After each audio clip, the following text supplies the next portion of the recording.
Assalamualaikum warahmatullahi wabarakatuh.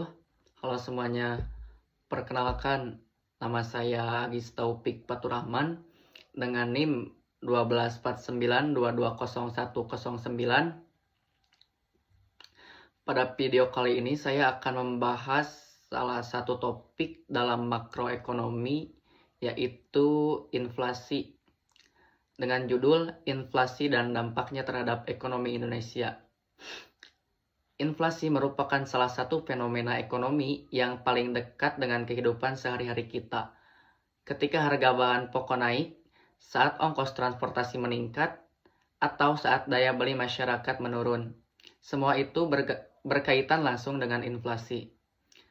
Dalam video kali ini, saya akan menjelaskan pengertian inflasi, penyebabnya, data inflasi Indonesia saat ini, serta bagaimana dampaknya terhadap kehidupan ekonomi masyarakat Indonesia. Selanjutnya, apa itu inflasi?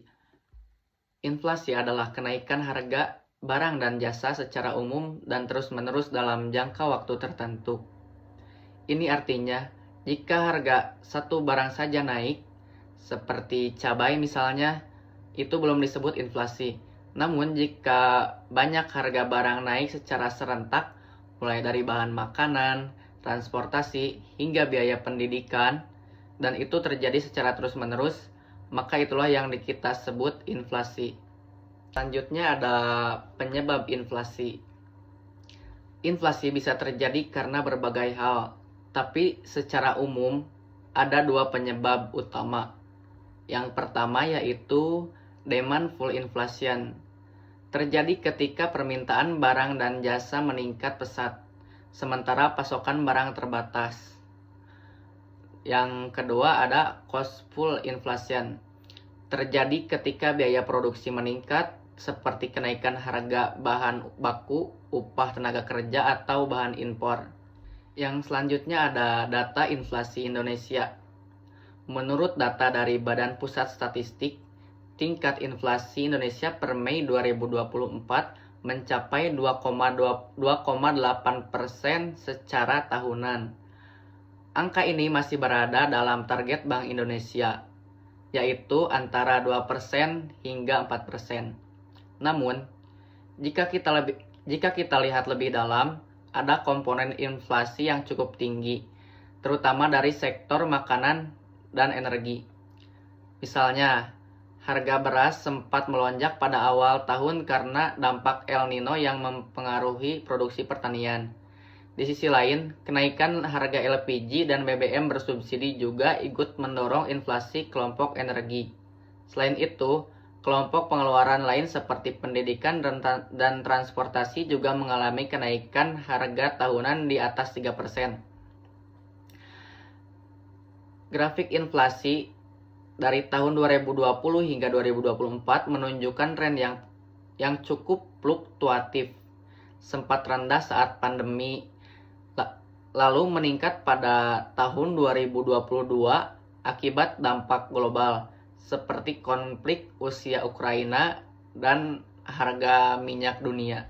Yang selanjutnya ada dampak inflasi terhadap kehidupan nyata. Inflasi yang terlalu tinggi akan berdampak besar terhadap kehidupan masyarakat.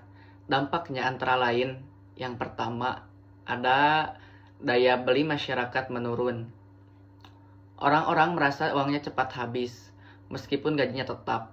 Ini sangat terasa bagi masyarakat berpenghasilan tetap seperti pegawai, guru, atau buruh. Yang kedua ada biaya hidup meningkat.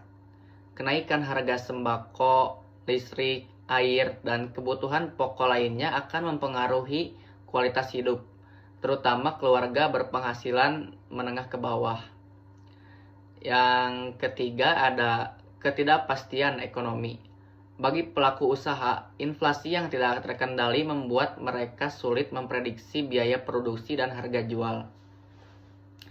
Namun demikian, inflasi yang terlalu rendah juga tidak baik. Itu bisa menandakan lemahnya permintaan dan lesunya ekonomi. Maka dari itu, pemerintah dan Bank Indonesia berusaha menjaga inflasi tetap stabil dan moderat. Tidak terlalu tinggi, tidak terlalu rendah. Sebagai kesimpulan, inflasi adalah bagian alami dari sistem ekonomi. Namun, jika tidak dikendalikan dengan baik, ia dapat merusak stabilitas ekonomi dan kesejahteraan masyarakat. Oleh karena itu, penting bagi kita, baik sebagai pelaku ekonomi, konsumen, maupun mahasiswa ekonomi, untuk memahami apa itu inflasi, bagaimana penyebabnya, dan bagaimana dampaknya terhadap kehidupan. Sekian video dari saya mengenai inflasi dan dampaknya terhadap ekonomi Indonesia. Terima kasih atas perhatiannya. Semoga penjelasan ini bermanfaat dan menambah wawasan kita semua dalam memahami kondisi ekonomi makro Indonesia saat ini. Sekian, wassalamualaikum warahmatullahi wabarakatuh.